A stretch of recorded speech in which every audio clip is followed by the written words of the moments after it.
¿Qué tal? Les habla Jorge Gestoso. En el programa de hoy, la violencia y la inseguridad en Ecuador con otro notable invitado, Agustín Burbano de Lara, sociólogo y director del Observatorio Metropolitano de Seguridad de Quito. Agustín Burbano de Lara, una cálida bienvenida al programa. Jorge, muchísimas gracias por la invitación. Un saludo a ti y a toda tu audiencia. Agustín, titular del diario El País de España, y lo leo textualmente: 80 asesinatos en 3 días, las matanzas vuelven a atemorizar a Ecuador, las recientes masacres han vuelto a centrar la atención en la estrategia del gobierno del presidente Daniel Noboa para combatir la violencia. Y tú eres el director del Observatorio Metropolitano de Seguridad de Quito. ¿Qué estás observando? Bueno, no pensé que iba a ocurrir tan rápido, pero lamentablemente, Jorge, lo que estamos viendo son los límites del estado de excepción que se declaró en enero.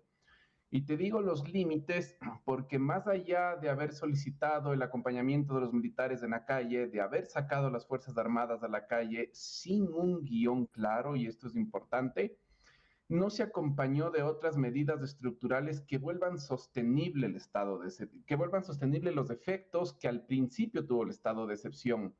Y te digo esto porque, como se ha visto en cualquier otro país de América Latina que ha recurrido a los militares para que cumplan funciones policiales, no es sostenible tener a las Fuerzas Armadas en espacios urbanos todo el tiempo. Y esto por 2 razones. Primero, porque están hechos para otras funciones, para otras misiones, tienen que cumplir con una política de defensa, tienen que cumplir con una política de vigilancia en fronteras, tienen que cumplir con otras misiones fundamentales y entre ellas no está el combate urbano, no están hechos para el combate urbano. Entonces, eso ya implica una dificultad para que asuman tareas policiales para la cual no están formadas, su doctrina no está preparada para ello. Pero lo otro es porque si empiezas a exponer por tiempos prolongados a fuerzas armadas, a las calles, a perseguir grupos de delincuencia organizada y les das tiempos y espacios compartidos con la delincuencia organizada, las estás exponiendo a que la delincuencia organizada se infiltre en ellas de la misma manera en que se infiltró en otros cuerpos de la fuerza pública, como es la policía.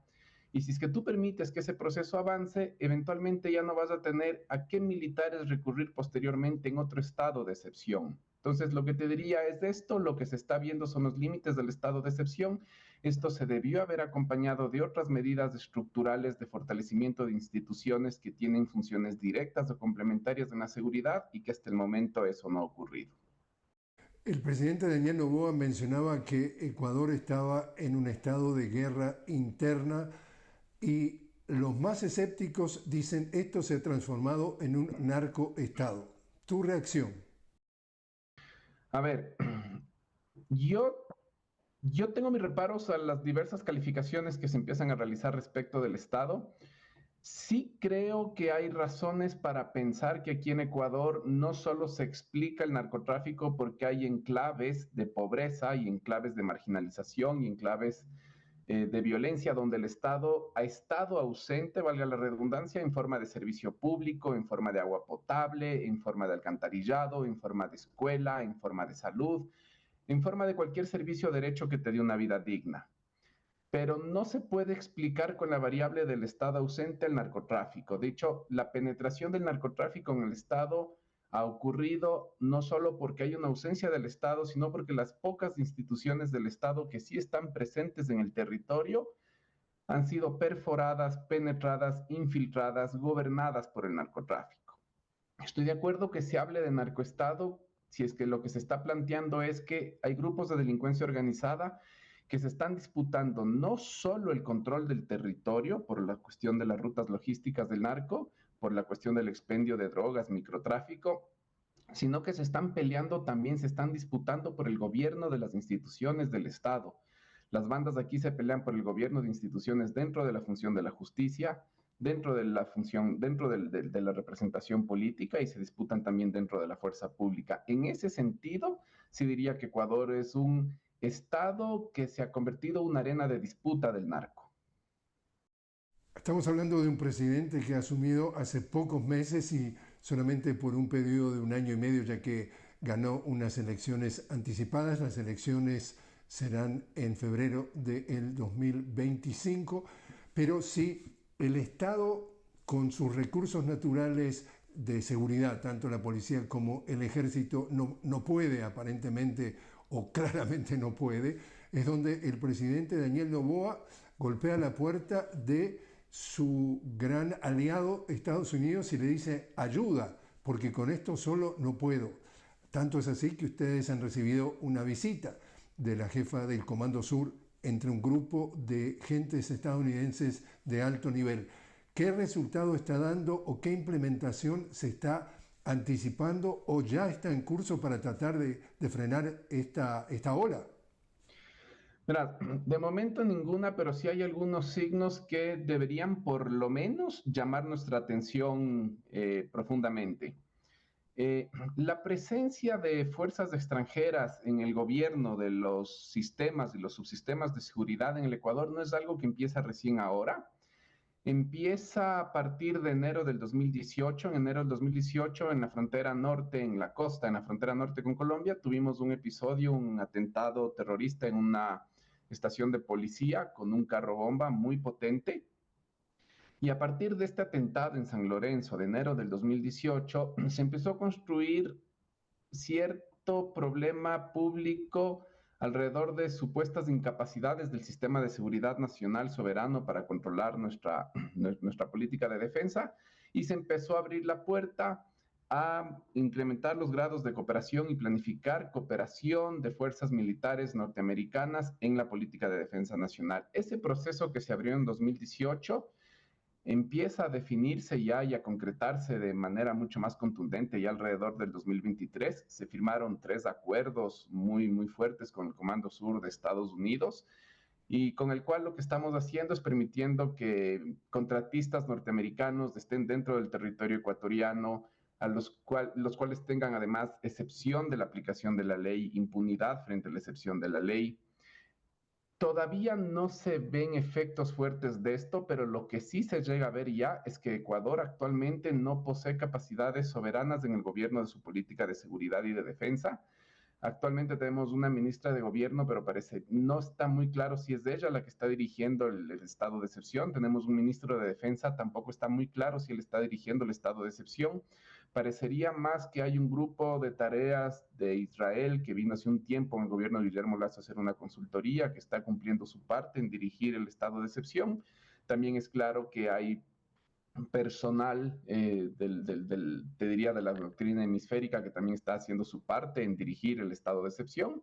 Y también ya a nivel más bilateral, políticos y políticas de Ecuador se están asesorando mucho de personal que viene de la experiencia de Colombia para gestionar el problema de la violencia. Entonces, el gran drama de esto es que a pesar de que tenemos talento humano formado, en Ecuador estamos perdiendo las capacidades soberanas en el gobierno del ámbito de defensa y de la política de seguridad. Y eso es grave porque eso puede implicar a futuro ciertas dificultades al momento que queramos retomar las relaciones civiles-policías y civiles-militares desde una perspectiva más democrática.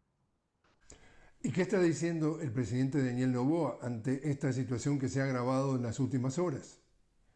Bueno, el discurso es un poco en automático. El presidente Noboa está tratando de desviar un poco la atención hacia la consulta popular y está tratando de instrumentalizar los más, si no me equivoco, ayer salió un titular de un diario La Hora, 130 muertos en todo el feriado, eso hay que corroborarlo, pero sería terrible. Pero la cifra entre 80 y 130 igual es escandalosa, pero está tratando de instrumentalizar esto en función de su consulta popular. Es decir, en vez de escandalizarse por todo lo que ocurrió y en vez de haber tomado de manera oportuna medidas cada vez que se estaba desencadenando una masacre durante el feriado, lo que hizo el presidente Noboa es recurrir a una receta de comunicación política y decir que es justamente por esta violencia exacerbada que necesitamos apoyarlo a él en la consulta popular que tendremos en 3 semanas aquí en abril, donde una de las preguntas que se nos realizará es justamente por... son algunas preguntas donde inclusive se meten temas de seguridad, el que validemos que las Fuerzas Armadas acompañen en tareas complementarias a la policía, pero también hay preguntas que se meten de relleno que tienen otros objetivos totalmente distintos, como que Ecuador sea el primer país de Latinoamérica que admita de manera regular y formal el trabajo por horas. Esa ha sido la respuesta de Daniel Noboa, decir que quien empieza a criticar o a magnificar las masacres que ocurrieron estos últimos días, lo hacen o porque están con los terroristas o porque son antipatrias y porque están en contra de Ecuador y de sus Fuerzas Armadas. Bueno, justamente hablando del tema entonces de la consulta popular, una consulta popular que él saca de la manga porque en definitiva estamos hablando de que se van a hacer 11 preguntas y 6 de ellas, como tú mencionabas, tienen que ver con la seguridad y que para muchos en realidad es obvio lo que se está haciendo, porque ya se está haciendo, como recurrir, como tú decías, a las Fuerzas Armadas para complementar la policía, etcétera, etcétera. Mucha gente de la población ecuatoriana no entiende la necesidad de todo eso y piensa que hasta puede ser una especie de jugada política para hacer un referéndum sobre su nivel de aprobación o sobre su nivel de popularidad. Pero hay 5 preguntas, digamos, de la sexta a la número 11, como tú decías, y la más seria o grave o polémica o cuestionable es una sobre precisamente el trabajo, y allí colada dentro del resto de las preguntas viene la posibilidad de que la gente apruebe que se contrate a los empleados por hora, que se les pague menos de lo que se le paga a un trabajador normal, y de eso de alguna forma estaría para muchos destruyendo, digamos, todos los avances en cuanto a la seguridad social. O sea que está pasando por abajo de la puerta un tema que es por lo menos polémico. Sí, dos temas polémicos. Este de la contratación por horas y que Ecuador vuelva a someterse a tribunales de arbitraje internacional. Y los dos tienen efectos bastante perversos para la economía del país. El del trabajo por horas, primero, porque Ecuador sería el único país de América Latina que tendría esta modalidad contractual. Yo siempre me pregunto si en Ecuador somos tan genios, somos tan capos, somos tan brillantes que somos los únicos a los que se nos ocurre esto. Ni siquiera a Chile, que es el modelo neoliberal por excelencia, Faro en la región, se le ha ocurrido proponer trabajo por horas, ni siquiera a Chile. O si es que en realidad lo que está ocurriendo es que la coyuntura está siendo instrumentalizada por ciertas élites económicas del país que ya tenían esta agenda de precarizar el trabajo desde hace mucho tiempo, porque en Ecuador nos está pasando algo, y es que la creciente incapacidad de las élites económicas de añadir valor agregado a sus procesos productivos o de exportación les está haciendo cada vez recurrir más a la depreciación del trabajo, a la depreciación de la fuerza de trabajo como mecanismo para sostener la productividad y sostener su rentabilidad, lo cual ya está hablando mal de los modelos de negocio y está hablando mal de las formas económicas en cómo Ecuador se está insertando al mundo. Ya tuvimos un precedente con la pandemia. En medio de la pandemia, Lenín Moreno propuso y votó y se aprobó en el legislativo una ley que trasladó el costo de la pandemia a las personas trabajadoras.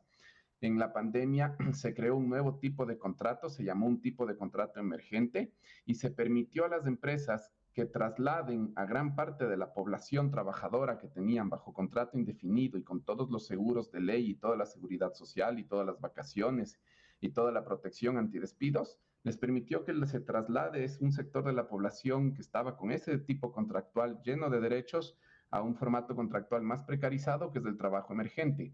El discurso era que el trabajo en general iba a crecer. Hoy en día no recuperamos los niveles de trabajo del 2018, estamos todavía con un poquito menos de trabajo que en el 2018, pero a diferencia en el que ese 2018 teníamos una mayor cantidad de trabajo formal con el 100% de derechos, ahora lo que tenemos es un poquito menos de trabajo, pero un sector muy importante de esa población formal con un formato de trabajo, un contrato de trabajo más precarizado. Entonces, yo me temo que esto es lo que va a ocurrir. No es que el trabajo por horas va a ampliar el trabajo en Ecuador. Lo que sí va a hacer es que va a producir la migración de muchas personas que tenemos trabajo formal a una forma de trabajo más precarizada.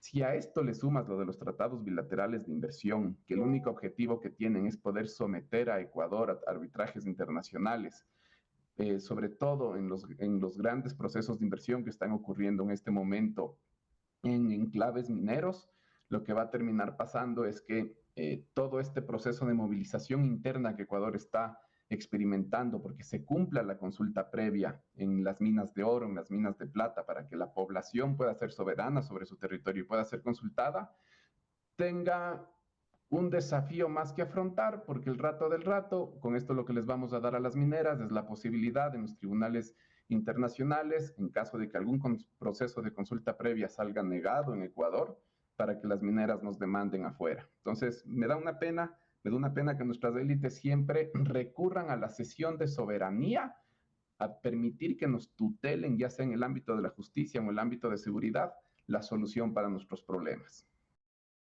Agustín, te invito a hacer una pequeña pausa.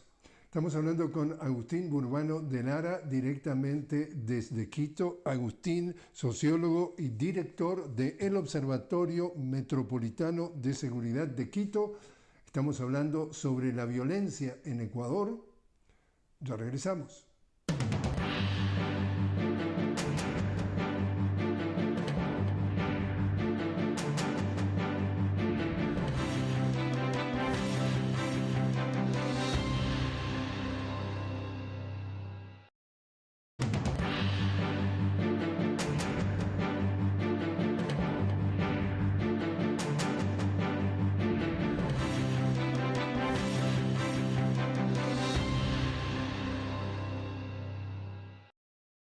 Seguimos hablando con Agustín Burbano de Lara, directamente desde Quito. Agustín, sociólogo y director del Observatorio Metropolitano de Seguridad de Quito. Estamos hablando de violencia en Ecuador. Decíamos en el primer segmento que en el fin de semana feriado se registraron por lo menos entre 80 y 130 muertos en temas de violencia. Agustín, durante los 10 años de la presidencia progresista de Rafael Correa, los índices de homicidios por cada 100.000 habitantes se ubicaban aproximadamente en 5, el primer o segundo país más seguro de América Latina. Hoy, bajo el neoliberalismo de Moreno, de Lasso y ahora de Daniel Noboa, prácticamente se ha multiplicado por 10 ese índice, por lo menos 45 muertos por cada 100.000 habitantes, algo así como superior a zonas de guerra. ¿Cómo estás viéndolo desde el punto de vista de tu dirección como director del Observatorio Metropolitano de Seguridad de Quito, ese aspecto de la violencia?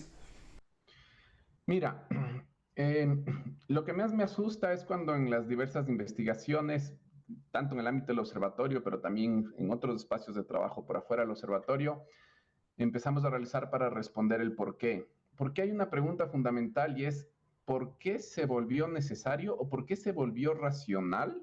¿Cuál es el grado de descomposición del lazo social? ¿Cuál es el grado de descomposición del Estado? Para que en algún momento se vuelva racional que tengas que aprender un repertorio de violencia para sobrevivir. Esa es la pregunta trágica. ¿En qué nivel de descomposición está Ecuador para que tú consideres engancharte en un proceso específico de la logística del narco como estrategia de supervivencia? Y eso es lo que no estamos viendo, porque en realidad yo te diría, si queremos explicar esto, tenemos que decir que en Ecuador nos cayeron 3 bombas. La primera es que compramos de manera crítica un discurso muy perverso de que el Estado está obeso, de que hay que desmantelar las capacidades del Estado, de que hay que disminuir la institucionalidad del Estado, de que hay que dejar de invertir en el Estado y de que hay que derivar mayores grados de dinero, mayores partes o proporciones de dinero del presupuesto general del Estado al pago de la deuda pública. Esto provocó ya de por sí 2 cosas perversas. Muchas instituciones dentro del sistema de seguridad o fueron de plano eliminadas, como el Ministerio de Justicia, que tenía la rectoría del sistema penitenciario, como el Ministerio Coordinador de Seguridad, que generaba políticas públicas articuladas para todas las entidades de seguridad, pero también tiene el efecto perverso de dejar sin dinero, sin liquidez y sin proyectos de inversión, que primero reponga las capacidades que se desgastan naturalmente en el día a día de la policía, en el día a día de las Fuerzas Armadas. Hoy el equipamiento de Fuerzas Armadas y de policías es realmente triste la capacidad tecnológica de ambas instituciones para ingresar en operaciones. Pero también tiene este otro efecto perverso, y es que si tú no promueves política pública, tú estás disminuyendo la liquidez, la circulación de dinero en la economía, y si eso ocurre, a la gente se le vuelve más difícil llegar a fin de mes. Y si se le vuelve más difícil llegar a fin de mes a través de las prácticas económicas formales o informales tradicionales que ha venido ejecutando, empieza a volverse cada vez un mayor imperativo tratar de engancharte en una de las, como te dije, en uno de los procesos de la economía del narco. Si a esto le sumas los efectos de la pandemia, y recordamos que Ecuador fue uno de los únicos 4 países de América Latina que se le ocurrió que no había que hacer programas de transferencia de dinero en los enclaves de pobreza durante la pandemia, lo cual para mí sí estimuló procesos de reclutamiento en las bandas. Para mí sí estimuló, y hay evidencia de que sí estimuló procesos de reclutamiento en las bandas. Y si esto le sumas el proceso de acuerdo de paz que ya se venir desde 2015, 2016 en Colombia, y cómo eso cambia el funcionamiento del territorio ecuatoriano, porque antes del proceso de paz, gran parte de la droga salía por Colombia, pero luego del proceso de paz, al feudalizarse toda la parte sur y ciertas regiones del Pacífico de Colombia, al feudalizarse en muchas bandas criminales, empezó a ser más barato y logísticamente más fácil sacar la droga por Ecuador que seguir sacando la droga por Perú. Entonces, creo que la conjunción de estas 3 bombas, pandemia, más el discurso crítico del Estado obeso, desmantelar las capacidades del Estado, y si a esto le sumas el proceso de paz de Colombia y no haber tomado medidas anticipatorias de qué iba a suceder en Ecuador producto de este proceso de paz, es lo que nos explica por qué estamos hoy en día como estamos. Tenemos entonces, como decíamos también anteriormente, un presidente que ganó una presidencia en una segunda vuelta en una elección anticipada, elecciones presidenciales febrero del 2025, y ya antes de asumir e incluso en los primeros días de asumir, otra vez reiteró que su primera misión es tratar de ser reelegido. Con todo este panorama, este proceso, esta situación que tú nos estás describiendo, y es una observación, digamos, ya a nivel como sociólogo, ¿cuán posible o cuán deteriorada está esa posibilidad, dado que pasan los días, pasan los meses y estamos viendo que la violencia, en vez de calmar y traer seguridad al país, vamos marcha atrás? Mira, yo creo que las posibilidades del presidente Noboa a este momento son altas. La declaratoria de estado de excepción lo llevó a tener índices de popularidad similares a los de Bukele. Ha sufrido un golpe, un desgaste de 11 puntos, pero todavía la aceptación y la credibilidad del presidente Noboa está alrededor de del 70%, dependiendo de la empresa de opinión pública que tomes.